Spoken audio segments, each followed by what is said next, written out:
இலங்கையில் இருந்த தமிழ் பெண் ஒருவர் புலம்பெயர் தமிழரை திருமணம் செய்திருக்கின்றார். இவ்வாறான சூழ்நிலையில் அவர் இந்தியாவுக்கு சென்ற நிலையில் அவரது தங்க தாலி உட்பட நகைகள் பறிமுதல் செய்யப்பட்டிருக்கின்றது. அதைத் தொடர்ந்து அவர் போராடி நீதிமன்றத்தில் தற்பொழுது அவருக்கு சாதகமான ஒரு தீர்ப்பை பெற்றிருக்கின்றார். என்ன நடந்தது என்பது தொடர்பாகத்தான் இந்த தொகுப்பிலே விரிவாக பார்க்க இருக்கின்றோம். அதற்கு முதல் ஜேகே ரிப்போர்ட் எனப்படுகின்ற இந்த யூடியூப் சேனலை சப்ஸ்கிரைப் செய்யாதவர்கள் சப்ஸ்கிரைப் செய்து கொள்ளுங்கள். அதை தவிர அருகில் இருக்கின்ற பெல் பட்டனை கிளிக் செய்வதன் ஊடாக நான் போடுகின்ற காணொளி உங்களுக்கு நோட்டிபிகேஷனாக உடனுக்குடன் வந்து சேரும். தற்பொழுது செய்திகளுக்குள்ளே செல்லலாம்.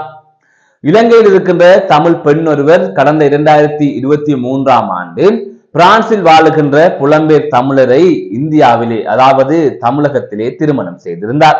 இவ்வாறு இருவரும் திருமணம் செய்த பின்னர் பிரான்ஸ் நபர் பிரான்ஸ் நாட்டுக்கு சென்று விட்டார். அந்த தமிழ் பெண் இலங்கைக்கு வந்து விட்டார். இந்த விடயங்கள் எல்லாம் நடந்து முடிந்ததன் பின்னர் அதற்கு பிறகாக பிரான்ஸ் செல்வதற்கு அந்த பெண்ணும் தயாராகி விட்டார். அந்த பெண்ணை பிரான்சுக்கு எடுப்பதற்கான நடவடிக்கையையும் அவர் மேற்கொண்டு விட்டார்.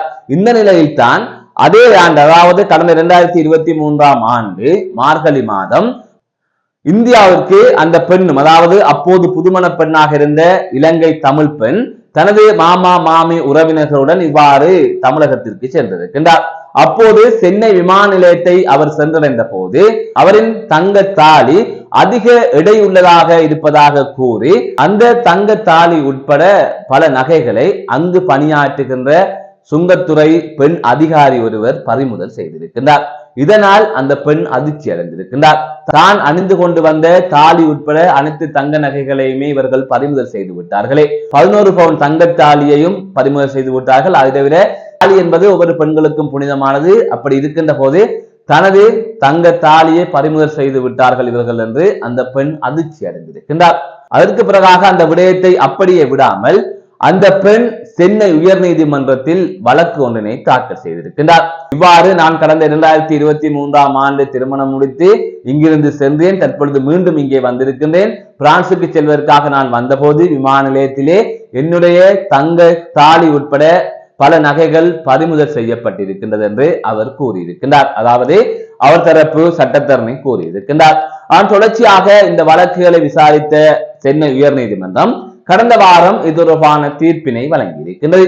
அந்த தீர்ப்பிலே உயர் நீதிமன்றம் குறிப்பிட்டிருக்கின்ற விடயம் என்னவென்று சொன்னால் அந்த பெண்ணின் தங்க தாலியை பறித்த அதாவது அதை பெற்றுக்கொண்ட அந்த பெண் சுங்கத்துறை அதிகாரி மீது உயர் அதிகாரிகள் துறை சார்ந்த நடவடிக்கைகளை மேற்கொள்ள வேண்டும் என்று நீதிமன்றம் குறிப்பிட்டிருக்கின்றது.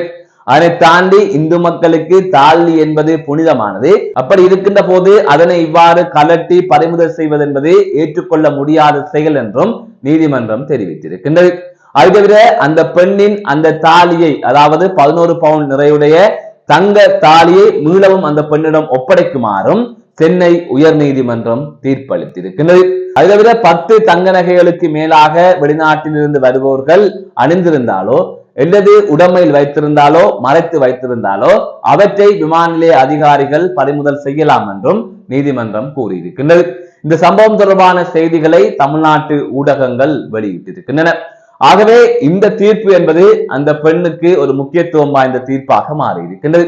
காரணம் தாலி என்பது அதுவும் முக்கியமாக இலங்கை தமிழ் பெண்கள் அதாவது யாழ்ப்பாணத்தில் இருக்கின்ற பெண்கள் அதிக பவுனில் தான் அவர்கள் அதை போடுவார்கள். அதனை அவர்கள் கௌரவமாக கருதுகின்றார்கள். அதை தவிர அதை புனிதமாகவும் கருதுகின்றார்கள். இப்படி இருக்கின்ற போதுதான் அந்த பெண்ணின் தங்க தாலியை விமான நிலையத்திலே திடீரென கலட்டி இருக்கின்றார்கள். அதை தவிர பல நகைகளையும் அவர்கள் பெற்றதாக கூறப்படுகின்றது.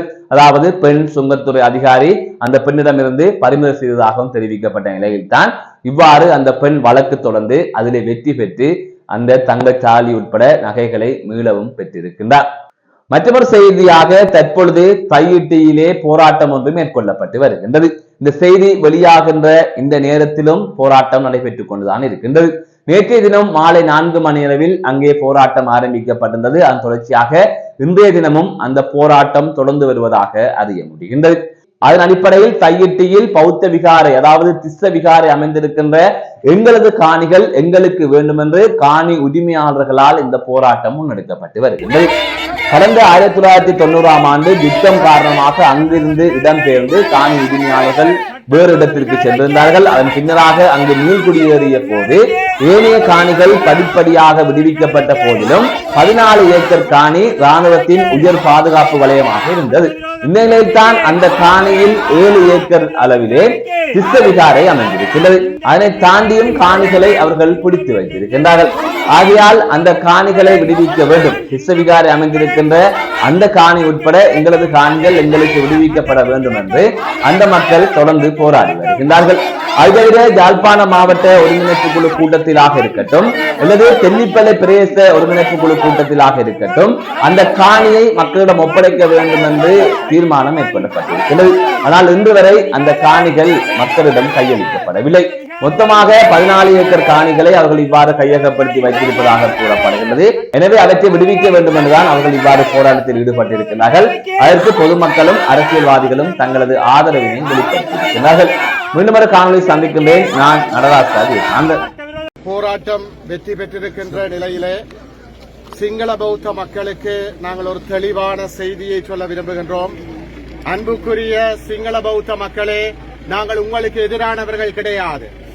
பௌத்த மதத்திற்கு எதிரானவர்கள் கிடையாது. நாங்கள் சிங்கள மக்களை எங்களுடைய சகோதரர்களாக பார்க்கின்றோம்.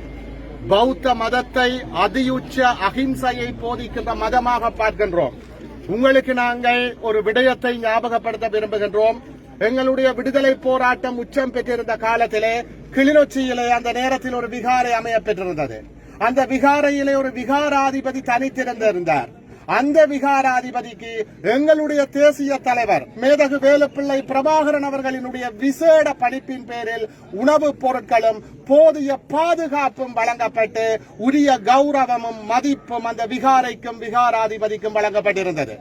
அந்த தேசிய தலைவர் மேதகு வேலுப்பிள்ளை பிரபாகரனினால் வழிநடத்தப்பட்டவர்கள் நாங்கள், எங்களுடைய மக்கள். அந்த தலைவனுடைய சிந்தனையின் அடிப்படையில் நாங்கள் பௌத்த மதத்திற்கோ விகாரைகளுக்கோ எதிரானவர்கள் கிடையாது. நாங்கள் இந்த கையெட்டி சட்டவிரோத கட்டடத்தை எதிர்க்கின்றோம். ஏனென்றால் இது விகாரையே கிடையாது. மாண்புமிகு மரியாதைக்குரிய புத்த பகவானுடைய போதனைகளுக்கு எதிரானது. புத்த பகவான் அகிம்சையை போதித்தார். ஆனால் இங்கே ராணுவமும் ஒரு விகாராதிபதியும் புத்த பெருமானுடைய போதனைகளை மீறி அகிம்சையை குழி தோண்டி புதைத்து எமது மக்களினுடைய காணிகளை சுவீகரித்திருக்கிறார்கள். அன்புக்குரிய சிங்கள பௌத்த மக்களே, இந்த உண்மையை நீங்கள் உணர்வீர்களாக இருந்தால், இங்கு வந்திருக்கின்ற இந்த மக்களினுடைய உணர்வுகளை நீங்கள் புரிவீர்களாக இருந்தால் எங்களுக்கு உறுதியான நம்பிக்கை இருக்கிறது. நீங்களும் எங்களோடு சேர்ந்து போராடுவீர்கள். நீங்களும் எங்களுக்காக குரல் கொடுப்பீர்கள். நீங்களும் நமது மண்ணுக்காக எம்மோடு சேர்ந்து குரல் கொடுப்பீர்கள் என்ற நம்பிக்கை எங்களுக்கு இருக்கிறது. இந்த உண்மையை நீங்கள் உணர வேண்டும். எதிர்காலத்திலே நீங்களும் எங்களோடு கைகோர்க்க வேண்டும் என்று கோரி நிற்கின்றோம். அதே நேரத்தில் வடமாகாண ஆளுநர் போன்றவர்களுக்கு ஒரு செய்தியை சொல்ல விரும்புகின்றோம். வடமாகாண ஆளுநர் அவர்களே, நீங்கள் தயவு செய்து வாங்குகின்ற சம்பளத்துக்கு மேலால் சேவகம் செய்யாதீர்கள். உங்களுக்கு வேண்டுமென்றால் எதிர்காலத்திலே ஆளுநர் பதவி தேவைப்படலாம். அதற்காக எமது மக்கள் சொல்லாத விடயங்களை, அப்பட்டமான பொய்களை சொல்லாதீர்கள். கடந்த மாவட்ட அபிவிருத்தி குழு கூட்டத்திலே ஜனாதிபதியும் இருக்க முந்திரி கொட்டை போல முந்திக் கொண்டு மாற்று காணிகள் வழங்குவதற்கு மக்கள் உடன்பட்டதாக சொல்லுகிறீர்கள். யார் உங்களுக்கு உடன்பட்டது? இங்கே முழு மக்களும் இங்கே திரண்டிருக்கிறார்களே. மாற்றுக்காணி என்ற பேச்சுக்கே இடமில்லை. மாற்றுக்காணிகளை நாங்கள் எந்த ஒரு சந்தர்ப்பத்திலுமே ஏற்க போவது கிடையாது. ஏனென்றால் இது எங்களுடைய காணி, உணர்வு பூர்வமான காணி. நான் ஆளுநர் அவர்களை பார்த்து கேட்கின்றேன், உதாரணத்துக்கு உங்களுடைய ஒரு உறவினர், உங்களுடைய மனைவியோ அல்லது உங்களுடைய பிள்ளையோ காணாமல் போயிருந்தால், உங்களுடைய காணாமலாக்கப்பட்ட ஒரு உறவுக்கு மாற்று மனைவியை தருகின்றோம், மாற்று பிள்ளையை தருகின்றோம் என்று சொன்னால் ஏற்பீர்களா? அதே போல உணர்வு பூர்வமானது என்னுடைய காணி, என்னுடைய அப்பன், ஆத்தா, பாட்டி, முப்பாட்டன் வாழ்ந்த காணி. ஆகவே தயவு செய்து வினயமாக கேட்கின்றோம், மாற்று காணி என்று எங்களுடைய உணர்வுகளோடு விளையாடாதீர்கள். இது இனத்தினுடைய கோரிக்கை, பாதிக்கப்பட்ட மக்களினுடைய கோரிக்கை. மீண்டும் சொல்லுகின்றோம், நாங்கள் பௌத்தத்துக்கு எதிரானவர்கள் அல்ல, புத்த பெருமானுக்கு எதிரானவர்கள் அல்ல. உண்மையில் பௌத்தத்தின் அடிப்படையில் அண்ணன் தியாக தீபம் காட்டிய அகிம்சையின் வழியில் போராடி கொண்டிருக்கின்றோம். இலக்கு ஒன்று, இனத்தின் விடுதலை. இந்த சட்டவிரோத கட்டுமானம் அகற்றப்படுகின்ற வரை நாங்கள் போராடுவோம்.